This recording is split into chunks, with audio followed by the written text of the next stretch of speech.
Friends, कैसे हैं आप सब। मेरा नाम खुशबू साइनी है और मैं एक रजिस्टर्ड फार्मासिस्ट हूँ। देखिए, आज की इस वीडियो में लेकर आए हैं आप सबके लिए 3 ऐसे बेहतरीन सिरप के बारे में आज हम बात करेंगे, जो कि बच्चों को जब भी दस्त लगती है, डायरिया होता है, तो उन कंडीशन में जो सिरप्स दिए जाते हैं बच्चों के लिए, बेहतरीन सिरप जो कि WHO भी रिकमेंड करते हैं, उनके बारे में हम देखेंगे। ओके, फर्स्ट जो हमारी सिरप वो है जिंक सिरप है। यहाँ पे आप इमेज देख सकते हैं कुछ इस तरीके का, जिसमें कि हमारा मेन जो फार्माकोलॉजिकल जो ड्रग पाया जाता है, मेन कंपोनेंट क्या होता है, जिंक होता है। ठीक है, आगे देखते हैं जो मेन जो की रोल होता है, जो कि जिंक सिरप का होता है। ये क्या करते हैं, जो मेडिकल जो मेन रोल होता है, ये इम्यूनोमोडुलेटर होते हैं। क्या मतलब होता है, क्या करते हैं ये, तो ये इंटेस्टाइनल म्यूकोसा जो होता है बच्चों का, उसको रिपेयर करते हैं। ठीक है, दस्त के टाइम पे इंटेस्टाइनल म्यूकोसा होता है, उसको रिपेयर करते हैं। साथ ही साथ इम्प्रूव वाटर एब्जॉर्प्शन, वाटर का जो एब्जॉर्प्शन होता है उसको इम्प्रूव करते हैं। ओके, मेन यूज़ कहाँ किया जाता है जिंक सिरप का, तो इसका मेन यूज़ किया जाता है बहुत ही जल्दी। क्या होता है, ये दस्त को, डायरिया को रोक देता है। ओके, और साथ ही साथ क्या बेनिफिट देखने को मिलता है कि ये 2 से 3 महीने की इम्यूनिटी बूस्ट करता है। इम्यूनो मॉड्यूलेटर है तो 2 से 3 महीने की इम्यूनिटी बूस्ट करता है। बच्चे को 2 से 3 महीने में दोबारा दस्त ना हो, उसके लिए ये सिरप बहुत ही ज़्यादा बेस्ट सिरप होता है। लेकिन इसके लिए ख़ास बात ये ध्यान में रखनी होती है कि अगर बच्चे को दस्त हो रहा है, अगर हमने सिरप पिलाई, अगर सिरप पिलाने के 2 दिन के अंदर अगर दस्त जो है वो ठीक हो गया, तो हमें दवाई को बंद नहीं करनी, हमें दवाई को 14 डेज़ तक लगातार पिलानी है। ठीक है, ये इसका फुल कोर्स होता है, 14 डेज़ तक लगातार पिलानी होती है, ताकि आगे चलकर बच्चे को 2 से 3 महीने में दोबारा जो दस्त हो वो नहीं लगने की, इंटेस्टाइन को मजबूत कर देता है, इम्यूनिटी को बूस्ट करता है। ओके, नेक्स्ट जो है डोजेस के बारे में देखते हैं। जो जिंक सिरप होता है उसके डोजेस के बारे में देखते हैं। देखिए, जो ये जो जिंक सिरप है, इसको WHO भी रिकमेंडेड करते हैं। WHO भी रिकमेंड करते हैं, जो वर्ल्ड हेल्थ ऑर्गेनाइजेशन है, जब भी बच्चों को दस्त होता है, डायरिया होती है, तो यहाँ पे जिंक सिरप को यूज़ करने के लिए WHO रिकमेंड करते हैं, क्योंकि ये बहुत ही जल्दी दस्त को रिड्यूस कर देता है। साथ ही साथ इसको पिलाने से 2 से 3 महीने तक अगर गर्मी बहुत ज़्यादा है, या फिर बच्चे का जो इंटेस्टाइन है वो बहुत ज़्यादा डैमेज हो गया है, तो उसको रिपेयर करने के लिए ये सिरप बहुत ज़्यादा बेहतरीन होती है। नेक्स्ट जो डोजेस हैं, जो कि इसके जिंक सिरप का है, उसके बारे में देखते हैं। तो डोजेस की जानकारी में देखेंगे। देखिए, 6 महीने का अगर जो बच्चा रहता है, ठीक है, अगर बच्चा जो 6 महीने से कम है या 6 महीने का है, तो उसको 10 mg के हिसाब से 14 डेज़ तक पिलानी होती है। देखिए, जो मेन पॉइंट है इसका, अगर बच्चे का दस्त, अगर देखिए जो भी माँ होती हैं, जो भी पेरेंट्स होते हैं, वो देखते हैं कि बच्चे का जो दस्त है वो 2 दिन में ठीक हो गया, तो ये पूरा कोर्स पूरा नहीं करते हैं। लेकिन मेन इसका यही रीज़न है, मेन इसका यही पॉइंट है कि जब भी बच्चे को दस्त होता है, तो जो भी बच्चा होगा उसको 10 mg 14 डेज़ तक लगातार पिलानी होती है। ओके, वहीं पर अगर बात करें 6 महीने से बड़ा जो बच्चा होता है, 6 महीने से छोटे बच्चे के लिए 10 mg 14 डेज़ तक, और 6 महीने से बड़ा बच्चा होगा तो उसको 20 mg, that means equal to 5 ml daily 14 days तक पिलानी होती है।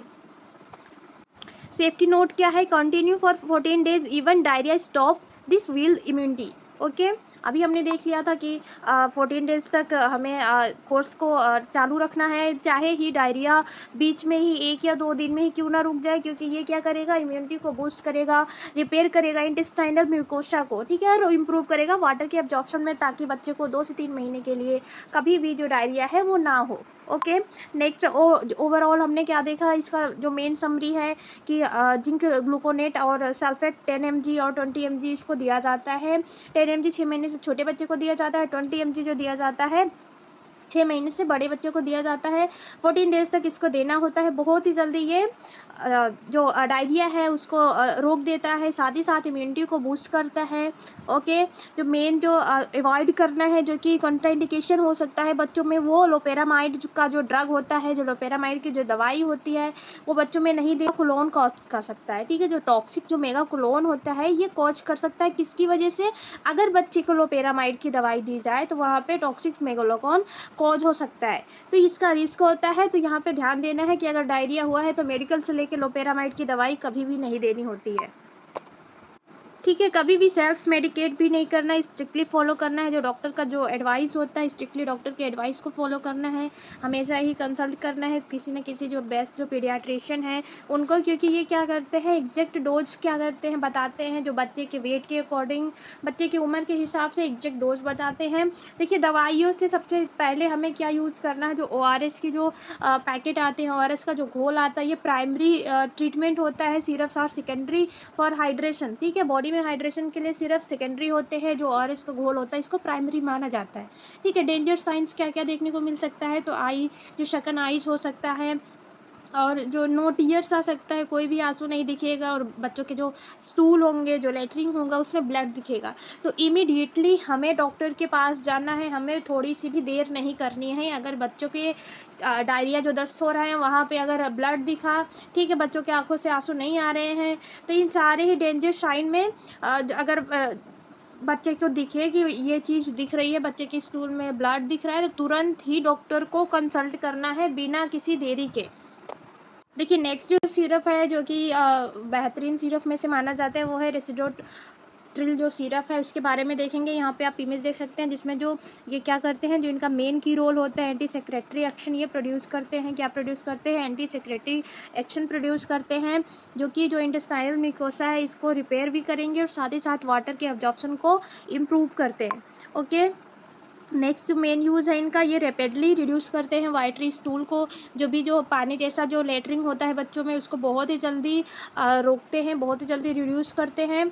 ऑलराइट, डोज की बात करेंगे, क्या डोज होता है इनका, तो 6 महीने से कम बच्चे को 1.5 mg पर kg ऑफ वेट के अकॉर्डिंग 14 डेज तक देनी होती है। बीच में अगर दस्त रुक गया तो कोई बात नहीं, 14 डेज तक कोर्स को पूरा करना होता है। अगर 6 महीने से बड़ा बच्चा हुआ तो दिन में 3 बार डेली देना होता है, सुबह 8 बजे, शाम को 8 बजे। ठीक है, ऐसे ही डोज को मॉनिटर करना है time to time. All right, 14 days तक मेंशन करना है। एडमिनिस्टर बिफोर फूड, ओके, खाना खाने से पहले देना है for a few days until stool moisturize normalize. Next जो सिरप है वो प्रोबायोटिक सस्पेंशन है। यहाँ पे आप देख सकते हैं इमेज जो है ये प्रोबायोटिक सस्पेंशन है, जिसमें कि प्रोबायोटिक्स के स्पोर्स पाए जाते हैं। इनका क्या मेन रोल होता है, तो ये रिस्टोर करते हैं गट के माइक्रोबायोम्स को। ओके, इंटेस्टाइनल म्यूकोसा में जितने भी माइक्रोबायोम्स होते हैं उनको रिस्टोर करते हैं, गट हेल्थ को इम्प्रूव करते हैं, साथ ही साथ वाटर के एब्जॉर्प्शन को भी इम्प्रूव करते हैं। ठीक है, मेन यूजेस क्या है इनका, तो इसको दस्त या डायरिया में देते हैं, तो ये क्या करते हैं, ट्रीट करते हैं जितने भी इन्फेक्शियस डायरिया है। ठीक है, जितने भी जो दस्त हैं जो कि इन्फेक्शन की वजह से हुए हैं उनको ये ट्रीट करते हैं। इनका भी कोर्स 14 डेज तक का होता है और हेल्दी गट के लिए ये बहुत ही ज़्यादा बेस्ट मेडिसिन होती है। डोजेस की बात करें इनकी, तो इनका डोज कितना होता है, usually 1 to 2 vials 5 ml each देना होता है 14 डेज तक। सेफ्टी नोट क्या होता है, 1 to 2 वाइल्स जो होते हैं 5 ml ईच पर डे देनी होती है, वंस इन अ डे, दिन में एक बार देना होता है, ओडी देना होता है। जो मेन जो देखिए ओरल रूट जो होता है मेन होता है, ओरल रूट के थ्रू इसको लेना होता है, लेकिन साथ ही साथ हमें ये ध्यान रहना है किसी भी गर्म जो तरल पदार्थ है उनके साथ नहीं लेना होता है। ठीक है, कोई भी अगर गर्म चाय हो गया या गर्म पानी हो गया तो उनके साथ इसको मिक्स करके नहीं लेना होता है। ओके, तो प्रोबायोटिक सस्पेंशन हमारा काम करता है जितने भी इन्फेक्शंस जो डायरिया होते हैं उनको रोकने के लिए, साथ ही साथ ये एंटीबायोटिक एसोसिएटेड डायरिया को ट्रीट करता है। ऑलराइट, नेक्स्ट जो होता है इसमें साइड इफ़ेक्ट रेयरली कॉज होते हैं, जैसे कि ब्लोटिंग हो सकता है, गैस हो सकता है, तो ये रेयरली कॉज होते हैं, लेकिन हमें इसके बारे में जो है मालूम होना ज़रूरी होता है। देखिए अभी हमने टॉप 3 जितने भी तीनों सिरप्स हैं उनके बारे में देख लिया। यहाँ पे आप डिटेल में देख सकते हैं जो तीनों सिरप्स हैं उनको कॉम्बिनेशन में ऐड किया गया है। इसेंशियल सेफ्टी गाइडलाइंस जो कि है जो मेडिसिन से रिलेटेड है, जो अभी हमने जो सिरप देखा वो है। तो प्राइमरी ट्रीटमेंट हमने क्या देखा था, प्राइमरी ट्रीटमेंट हमारा ORS का घोल होता है, सिरप जो होते हैं वो सेकेंडरी ट्रीटमेंट होते हैं। ओके, जो बेन ड्रग है जैसे कि लोपेरामाइड जो ड्रग है वो बेन ड्रग है, उसको बच्चों को नहीं देना है क्योंकि ये मेगालाकोलोन को रिस्क, इसका टॉक्सिक जो मेगालाकोलोन है इसका रिस्क होता है। डाइट में अगर बच्चा दूध पी रहा है तो कंटिन्यू ब्रेस्ट फीडिंग करना है। अगर बच्चा 6 महीने से बड़ा है तो उसको साथ ही साथ बनाना, राइस, एप्पल सॉस, टोस्ट, ये सारी चीज़ें उसको देनी है। ठीक है, डॉक्टर को कब दिखाना है? जब भी जो स्टूल है, जो लैट्रिन है, उसमें ब्लड दिखे या फिर बहुत ज़्यादा फ़ीवर हो, उल्टी हो रही हो, सीवियर हाइड्रेशन हो गया हो, आँखें सिकुड़ रही हों, तो इन सारे ही लक्षण में तुरंत इमीडिएटली डॉक्टर को दिखाना होता है बिना किसी देरी के। देखिए, ये तीनों ही जो सिरप्स होते हैं, जो हमारे जो जिंक सिरप होता है, ये क्या करता है, रिपेयर करता है गट को और ऑल्सो बूस्ट करता है इम्यूनिटी को। और जो प्रोबायोटिक सिरप्स हैं, ये रिस्टोर करते हैं गुड बैक्टीरिया को, साथ ही साथ फाइट करते हैं अगेंस्ट जो भी इन्फेक्शन होते हैं उनको। रेसिड्रोट्रिल जो सिरप है हमारा, वो नॉर्मलाइज करता है वाटर को, एब्जॉर्प्शन को बेहतर करता है, वाटर एब्जॉर्प्शंस को, और स्पीड्स अप रिकवर करता है, बहुत ही जल्दी रिकवरी में आसानी दिलाता है। तो इन तीनों का ही कॉम्बिनेशन जब जो तीनों ही सिरप का कॉम्बिनेशन जब हम प्रेफर करते हैं देना, तो one of the best syrup माना जाता है। तीनों का ही जो डोज होता है वो 0 से 14 डेज तक लगातार देनी होती है, चाहे 2 दिन में क्यों ना रुक जाए। कंप्लीट ये होती रिकवरी होती है, दस्त को रोकने के लिए 2 से 3 महीने के लिए इम्यूनिटी को भी बूस्ट करता है, साथ ही साथ ये सुनिश्चित करता है कि जो दस्त है वो दोबारा बच्चे को ना लगे। तो कंबाइंड इफेक्ट, जो कंबाइंड अप्रोच होता है ये तीनों ही सिरप्स का, वो बेस्ट होता है। ओके, तो अभी हमने सारी ही जानकारी देख ली, जो कि जो बच्चों के लिए बेहतरीन जो दस्त के लिए जो सिरप्स होते हैं उनके बारे में। नेक्स्ट हम मेडिकल से रिलेटेड कई सारे वीडियोस लाते रहते हैं अपने चैनल पे। So please like share and subscribe the channel. Thank you for watching.